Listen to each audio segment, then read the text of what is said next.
요즘 서점이나 SNS를 보면 나답게 살아라, 오직 너 자신을 위해 살아라 라는 그런 말이 참 많습니다.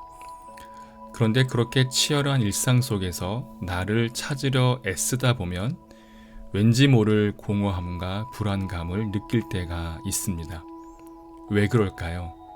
오늘 이 이야기에 해답이 있습니다. 끝까지 들어보시면 세상이 말하는 가짜 나다움의 함정에서 벗어나 내 평범한 삶을 가장 눈부시고 가치 있게 만드는 진짜 나다움의 비결을 깨닫게 되실 겁니다. 나답게 사는 것, 나를 사랑하는 것, 오늘날 이 시대가 말하는 최고의 미덕이죠. 타인의 시선에 얽매이지 않고 내가 원하는 대로 즐기는 걸 멋진 삶이라고 칭찬합니다. 그런데 성경을 보면 이렇게 철저하게 자기 자신만을 위해 살았던 시대가 이미 존재했습니다. 바로 노아의 시대예요. 놀라운 건 하나님은 그 시대 사람들의 일상을 향해서 모든 계획이 항상 악했다라고 하시면서 무서운 심판을 선언하셨습니다.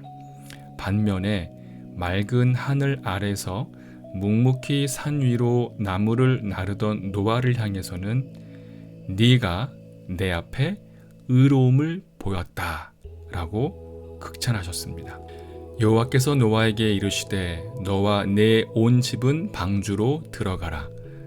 이 세대에서 내가 내 앞에 의로움을 내가 보았음이니라. 오늘 말씀을 통해서 우리 일상 속에 숨겨진 진짜 의로움이 무엇인지 세 가지로 생각해 보고자 합니다. 첫 번째, 타락은 흉악한 범죄가 아니라 하나님 없는 평범한 일상이라는 사실입니다.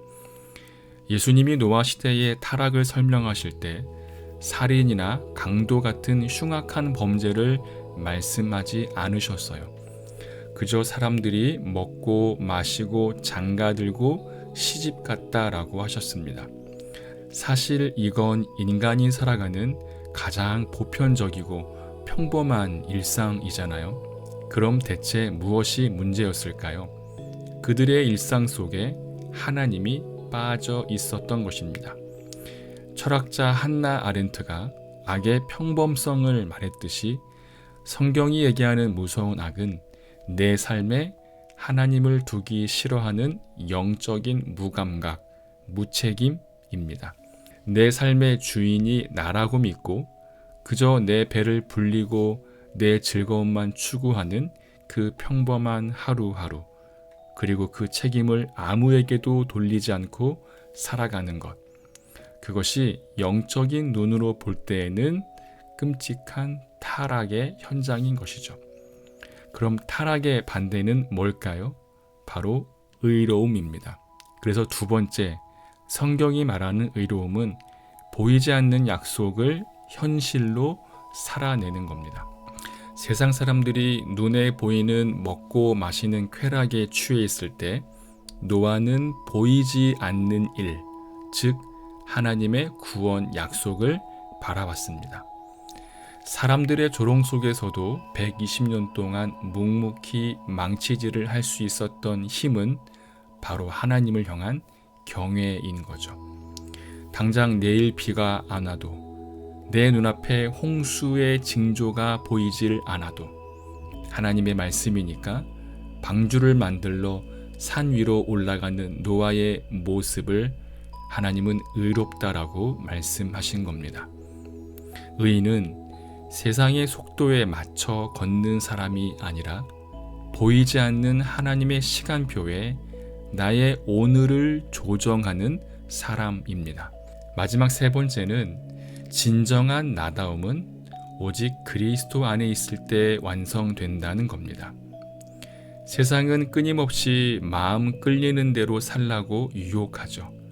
하지만 죄성을 가진 우리가 하나님을 떠나 나다움을 추구하면 결국 그 끝은 이기심과 방황뿐입니다. 우리의 진정한 나다움은 나를 창조하신 주님의 목적 안으로 들어갈 때 비로소 빛을 발합니다. 나치에 저항하다 태겔 감옥에 갇혔던 신학자 디트리히 보네퍼를 아실 겁니다. 감옥에 갇히면서 그는 모든 것을 잃었습니다. 존경받던 목사라는 타이틀, 엘리트 학자라는 지위, 사랑하는 가족, 세상이 말하는 나다움의 조건들이 다 발가 벗겨진 그 차가운 독방에서 그는 뼈저린 고뇌를 담아 나는 누구인가라는 시를 쓰게 됐어요. 교도관들은 그가 늘 당당하고 평온해 보인다고 말했지만 정작 보네퍼의 본인 내면은 새장 속의 새처럼 불안하고 지쳐 있었거든요. 그는 이렇게 말합니다. 남들이 보는 당당한 모습이 진짜 나일까? 아니면 불안에 떠는 이 나약한 모습이 진짜 나일까? 어제의 나와 오늘의 나는 왜 이렇게 다를까? 도대체 자기 자신이 누구인지 묻는 그 혼돈 속에서 보네퍼는 시의 마지막 줄을 이렇게 적습니다. 이 고독한 물음들이 나를 조롱한다. 그러나 내가 누구이든 오 하나님, 나는 당신의 것입니다. 여러분, 이것이 바로 기독교가 말하는 세상은 절대 흉내낼 수 없는 정체성입니다. 돈, 직장, 외모, 남들의 평가로 나를 증명하려고 발버둥 치는 걸 멈추고 나는 하나님의 것입니다 라고 선언하며 주님의 품 안으로 들어가는 겁니다. 그 순간 나의 가짜 정체성들은 산산조각이 나고 창조주가 빚어내신 원래의 그 눈부신 나로 자유롭게 숨쉬게 되는 것입니다.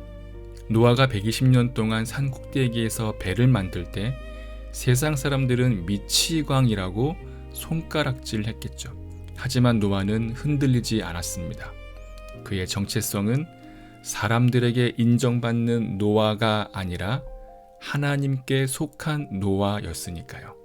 기독교 영성가 제럴드 시처는 이렇게 말했습니다. 하나님의 뜻은 대단한 사건이 아니라 평범한 일상생활 속에서 행해지는 것이다. 평범한 삶을 하찮게 여기는 것은 실전 경기만 기다리며 매일의 훈련을 게을리하는 것만큼 어리석다. 여러분, 아침에 눈을 뜨고 출근하고 집안일하는 그 뻔하고 지루한 일상 속에 주님을 모셔드리기를 바랍니다. 우리는 세상의 것이 아니라 주님의 것입니다. 이것을 기억하면 우리의 평범한 일상은 세상을 구원하는 위대한 방주로 변할 것입니다. 오늘도 나를 지으신 분 안에서 가장 나다운 모습으로 승리하는 복된 하루 되시기를 바라며 오늘 이 묵상이 여러분의 마음에 작은 위로와 힘이 되셨기를 바랍니다.